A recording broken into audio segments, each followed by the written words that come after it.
नमस्कार, बहुत स्वागत आप सभी का। मैं हूं सुशांत सिन्हा।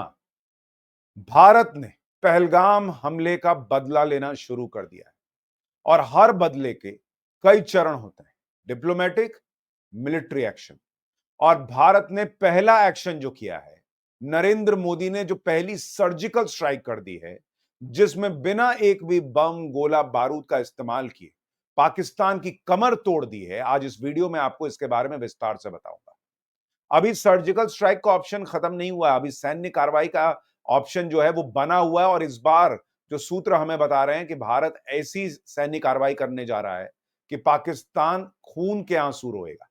लेकिन उससे पहले नरेंद्र मोदी ने पाकिस्तान की कमर तोड़ देने वाला एक्शन किया है और भारत ने पाकिस्तान के साथ इंडस वाटर ट्रीटी, सिंधु जल समझौता खत्म कर दिया है, जो पाकिस्तान को वहां के जो ये हुक्मरान हैं उनकी रातों की नींद उड़ा देगा, पाकिस्तान को बर्बाद कर देगा। कैसे करेगा आपको बताऊंगा, लेकिन इस एक्शन पर पहला रिएक्शन आपका क्या है कमेंट करके जरूर बताइएगा। और अगर आपको ये एक्शन पसंद आया है तो वीडियो को लाइक करके एक मैसेज दीजिएगा। लेकिन आज प्रधानमंत्री नरेंद्र मोदी ने कैबिनेट कमेटी ऑन सिक्योरिटी की जब बैठक की तो उनकी ये तस्वीर देखने लायक थी। उनके चेहरे पर गुस्सा साफ दिख रहा था, उनके चेहरे पर एक एक दृढ़ निश्चय दिख रहा था कि इस बार तो पाकिस्तान को छोड़ूंगा नहीं। और मिलिट्री एक्शन जो होगा आने वाले दिनों में जरूर होगा, उसके पहले डिप्लोमेटिक लेवल पर इतना बड़ा एक्शन वो ले लेंगे, ये किसी ने सोचा नहीं था। जो भारत का कोई प्रधानमंत्री 1960 से अब तक नहीं कर पाया, वो प्रधानमंत्री मोदी ने किया है। और पाकिस्तान पर इसका इंपैक्ट आप सुनेंगे तो आप कहेंगे कि बॉस ये तो गजब एक्शन हुआ है। ये उस सीसीएस मीटिंग की तस्वीर है जिसमें अमित शाह, राजनाथ सिंह, एस जयशंकर, अजीत डोभाल सब मौजूद थे। और उसमें 5 बड़े फैसले हुए, सरकार ने लिए। पहला, पाकिस्तान के साथ 1960 की सिंधु जल संधि को तत्काल प्रभाव से स्थगित कर दिया। ये ऐसा फैसला है बॉस, आप अंदाजा नहीं लगा सकते कि पाकिस्तान के बड़े बड़े लोगों को आज रात नींद नहीं आएगी। पाकिस्तान इसके लिए तैयार नहीं था, पाकिस्तान इस डिप्लोमेटिक सर्जिकल स्ट्राइक के लिए तैयार नहीं था जो आज नरेंद्र मोदी ने कर दिया। दूसरा फैसला, अटारी एकीकृत चेक पोस्ट को तत्काल प्रभाव से बंद कर दिया कि बॉस ये दोस्ती यारी छोड़ो, खत्म करो अपना मामला, उधर रहो तुम, इधर रहे हम। तीसरा फैसला कि पाकिस्तान के नागरिकों को जो सार्क वीजा छूट योजना थी उसको बंद कर दिया। 48 घंटे के अंदर सबको कहा कि बोरिया बिस्तरा समेटो और निकलो यहां से, जाओ अपने देश में रहो, यहां रहने की जरूरत नहीं। तो पाकिस्तानियों को कहा है कि भारत में तुम्हारे लिए कोई जगह नहीं। चौथा बड़ा फैसला कि जो नई दिल्ली में पाकिस्तानी उच्चायोग में रक्षा, सैन्य, नौसेना और वायुसेना के सलाहकार हैं और अवांछित व्यक्ति हैं, उनको कहा गया है कि 7 दिन के अंदर भारत छोड़ो, यानी तुम भी अपना बैग लपेटो और निकलो यहां से। और पांचवां कि भारत इस्लामाबाद स्थित भारतीय उच्चायोग से अपने रक्षा, नौसेना और वायुसेना सलाहकारों को वापस बुलाएगा। यानी नरेंद्र मोदी ने इस बार क्लियर कट तस्वीर पेश कर दी है कि भारत पाकिस्तान के साथ कोई डिप्लोमेटिक रिश्ते नहीं रखना चाहता। लेकिन इन सारे फैसलों में सबसे महत्वपूर्ण है सिंधु जल समझौता का रद्द होना। क्योंकि पाकिस्तान के लिए, मतलब पाकिस्तान के लोग पानी के लिए तरसेंगे, पाकिस्तान के किसान पानी के लिए तरसेंगे, पाकिस्तान के लोग खाने के लिए तरसेंगे, पाकिस्तान में बिजली का अभाव हो जाएगा। जो पाकिस्तान आज डर के मारे ब्लैकआउट किए बैठा है कि कहीं एयरफोर्स, भारतीय एयरफोर्स स्ट्राइक ना कर दे, वहां अंधेरा हो ही जाएगा क्योंकि बिजली नहीं होगी, ऐसी हालत हो जाएगी। और इसलिए आज आपको इसका इंपैक्ट समझाऊंगा कि ये सिंधु जल समझौता क्या कर सकता है, कैसे नेहरू की वजह से भारत इसको झेल रहा था वो भी बताऊंगा। लेकिन जरा पहले आप ये देखिए कि पाकिस्तान में आग लग चुकी है। जो इशक डर है, जो डिप्टी प्राइम मिनिस्टर हैं पाकिस्तान के, उन्होंने कहा है कि शहबाज शरीफ, पाकिस्तान के प्राइम मिनिस्टर ने कल सुबह नेशनल सिक्योरिटी कमेटी की एक बैठक बुलाई है 24 अप्रैल 2025 को, और भारत ने जो फैसला लिया है उस पर चर्चा करेंगे। यानी पाकिस्तान को कतई उम्मीद नहीं थी कि मोदी जो है वो सिंधु जल समझौता जो है वो खत्म कर देंगे। दूसरी बात, आप देखिए चौधरी फवाद हुसैन, दिन में ये आदमी पूर्व मंत्री रहा है पाकिस्तान में, बहुत बड़बोला है। वो दिन में कह रहा था कि भाई हमने चूड़ियां नहीं पहनी है, अब वो रोना रो रहा है कि बहुत बहुत भारत ने गलत कर दिया है, ये जो है ग्रॉस वायलेशन है ट्रीटी लॉ का, और ये बच्चों जैसा कदम है, पंजाब और सिंध के गरीब किसान मर जाएंगे। तो वो खुद बता रहा है कि पंजाब और सिंध जो पाकिस्तान में है वहां के किसान मर जाएंगे। अस्मा शिराजी, जिसने अभी रक्षा मंत्री का वहां पर इंटरव्यू किया था, प्राइम मिनिस्टर का, माफ कीजिएगा, वो पत्रकार कह रही है कि India decision to suspend the Indus water treaty, this news has announced India's water aggression which was unexpected. यानी वो भी मान रही है कि पाकिस्तान को इसकी उम्मीद नहीं थी कि भारत ऐसा करेगा। Pakistan is suffering from water shortage and this issue is currently the cause of division among the provinces. Does India want to take advantage of this attack and deepen the division? यानी पाकिस्तान के लोग ही कह रहे हैं कि पाकिस्तान में पानी के लिए ऑलरेडी लड़ाई मची हुई है और भारत पानी रोक देगा तो भाई पाकिस्तान टूट जाएगा, ऐसी स्थिति हो सकती है। तो ये पाकिस्तान की चिंता है कि नरेंद्र मोदी ने बैठे बैठे जो पहला एक्शन लिया है, ना गोली चली, ना बंदूक उठी, ना कोई बम हुआ, जो आगे होना है हालांकि, लेकिन उसके पहले ही डिप्लोमेटिक सर्जिकल स्ट्राइक में पाकिस्तान को खून के आंसू रुला दिया है। लेकिन ये इतना इंपॉर्टेंट क्यों है सिंधु जल समझौता और उसका रद्द होना क्या मायने रखता है, जरा इसको समझिए। ये सिंधु जल समझौता जो है, इंडस वाटर ट्रीटी, ये 1960 में हुआ और वो भी नेहरू जी के मेहरबानी से हो गया, वरना होता नहीं। तब तक पाकिस्तान को थोड़ा बहुत पानी जा रहा था कि भाई चलो तुम भी ले लो, लेकिन नेहरू जी की कृपा से वर्ल्ड बैंक की एंट्री होती है, वो लोग मध्यस्थता करते हैं और एक इंडस वाटर ट्रीटी जो है वो तय होती है, जिसमें सिंधु नदी और उसकी सहायक नदियों के पानी के उपयोग को लेकर दोनों देशों के बीच जो है वो एक गाइडलाइंस तय की जाती हैं, वर्ल्ड बैंक करता है। इसमें जो सिंधु नदी की 6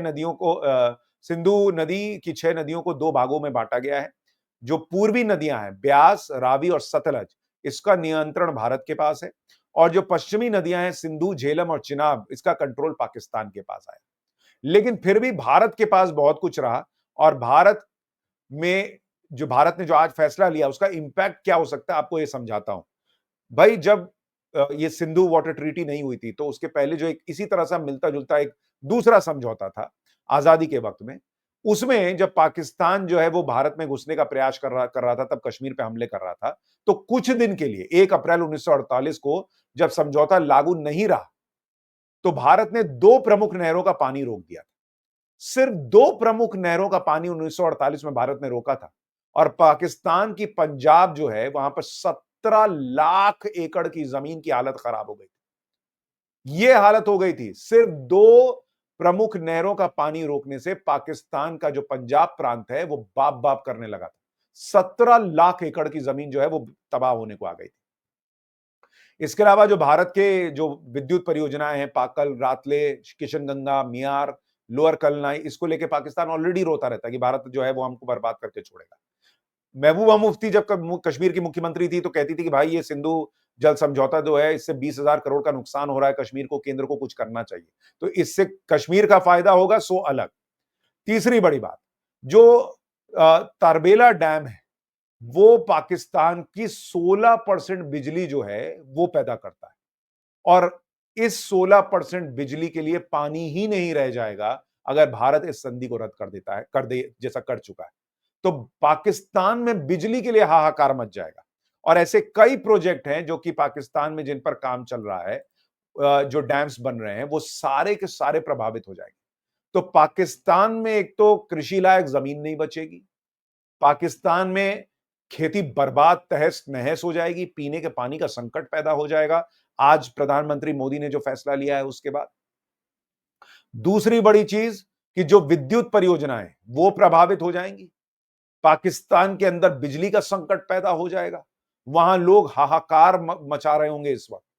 भाई पाकिस्तान बाप बाप करेगा और वो रोता हुआ जाएगा। अभी देखिएगा वो वर्ल्ड बैंक रोता हुआ जाएगा कि देखिए देखिए भारत ने क्या कर दिया। लेकिन वर्ल्ड बैंक भी कुछ नहीं कर पाएगा क्योंकि देखिए ये वैसा समय है जब अमेरिका भारत के साथ खड़ा है, रशिया भारत के साथ खड़ा है, पूरा यूरोप भारत के साथ खड़ा है, इजराइल भारत के साथ खड़ा है, हर देश इस वक्त भारत के साथ खड़ा है, तो कोई भारत को रोक नहीं सकता। दूसरा, वर्ल्ड बैंक भी कहता है कि तुम ये ट्रीटी रद्द कर सकते हो अगर तुम्हें लगता है कि भाई सामने वाला जो है वो एकदम ही दो कौड़ी की हरकतों पे उतर आया है। तो इससे ज्यादा दो कौड़ी की हरकत क्या होगी जो पाकिस्तान कर रहा है कि भारत के बेगुनाह लोगों को मार रहा है। तो वर्ल्ड बैंक में पाकिस्तान रोता हुआ जरूर जाएगा, लेकिन उसको बहुत फायदा होने वाला नहीं है।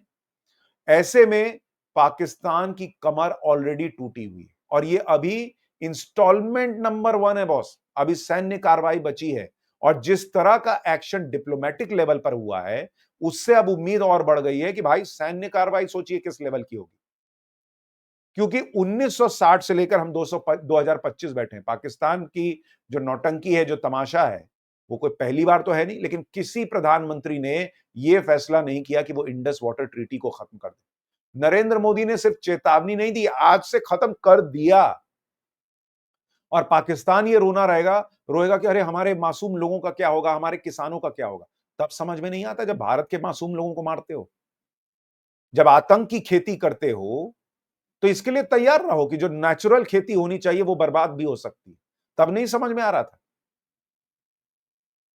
जब वहां किसान जो है, उसके लिए बिजली नहीं बचेगी कि वो अपना जो है वो मोटर चला सके, पानी नहीं बचेगा कि खेती कर सके, तब वही लोग इन इन हुक्मरानों का इलाज करेंगे। पाकिस्तान ऑलरेडी टूटने की कगार पर आ जाएगा। और अगर सैन्य कार्रवाई में पीओके को इस बार नरेंद्र मोदी ने टारगेट कर लिया, तो भाई साहब, पाकिस्तान का मैप बदल जाएगा। तो ये अपने आप में बहुत बड़ा संकेत है कि नरेंद्र मोदी इस बार पाकिस्तान को कड़ा और बड़ा संदेश देने के लिए आगे बढ़ चुके हैं। उनके चेहरे पर जो भाव था सीसीएस की मीटिंग में, वो बता रहा है कि वो अब पाकिस्तान को बर्दाश्त करने के मूड में नहीं है, उसके आतंकवाद को झेलने के मूड में नहीं है। और ये बहुत बड़ी खबर है। नरेंद्र मोदी ने जो किया है बॉस, जो लाइन है ना कि मोदी है तो मुमकिन है, वही वाली चीज कर दी है, जो कोई नहीं कर सका आज तक। जाओ रो कि मेरे लोगों का क्या होगा। भारत भी तो यही बोलता है ना कि मेरे लोगों का क्या होगा, दुनिया के लोगों का क्या होगा जो तुम आतंकवाद फैला रहे हो। अभी तक समझ में नहीं आ रहा था। अब तुमको समझ में आएगा जब गला सूखेगा। तुम्हारे लोग तुमको जो है वो जूते चप्पल और पत्थर मारेंगे कि भाई तेरे चक्कर में देख क्या हो गया, मेरे घर में पानी नहीं है, मेरे घर में अनाज नहीं है। वैसे ही तुम्हारे यहाँ आटे की लाले पड़ते हैं, आटे का पैकेट लूट लेते हैं लोग। भिखारी हो, कटोरा लेके घूमते हो, सोचो तुम्हारी हालत क्या होगी, खाने के बांधे पड़ जाएंगे। ये है नरेंद्र मोदी का कड़ा और बड़ा एक्शन। अब सोचिए सैन्य एक्शन होगा तो उसमें क्या होगा। आपकी राय क्या है नरेंद्र मोदी ने जो किया है उस पर जरूर बताइएगा। वीडियो को लाइक और शेयर कीजिएगा। नमस्कार।